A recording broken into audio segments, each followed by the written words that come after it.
Oregon is one of 31 states with the death penalty, but right now, it's one of 4 states with a governor-imposed moratorium on executions. Former Governor John Kitzhaber, who presided over 2 executions during the 1990s, issued that moratorium in 2011.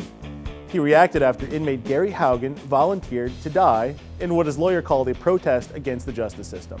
Later, when Kitzhaber resigned in February, Governor Kate Brown kept his moratorium. She also called for a deep study of capital punishment in Oregon. The fate of 35 inmates, including Haugen, remain in the balance. Those ups and downs are in keeping with the history of Oregon's death penalty. Oregon's death penalty was born in 1864. Voters abolished it for the first time just 50 years later in 1914. Voters restored it in 1920, and then changed their minds again in 1964. But then, the U.S. Supreme Court reaffirmed the death penalty in 1976, and Oregon voters followed suit in 1978, saying yes again.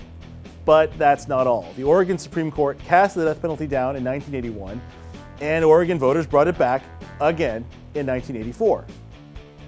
And yet, for all that, Oregon has seen just 2 executions since 1976, the 2 that Kitzhaber oversaw during his first term as governor. Both men, like Haugen, had given up their rights to an appeal, which is a years-long process that typically costs millions of dollars.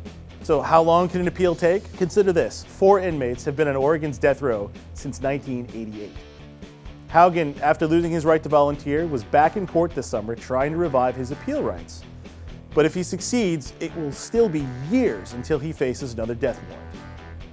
And by then, who knows? Oregon voters might change their minds one more time.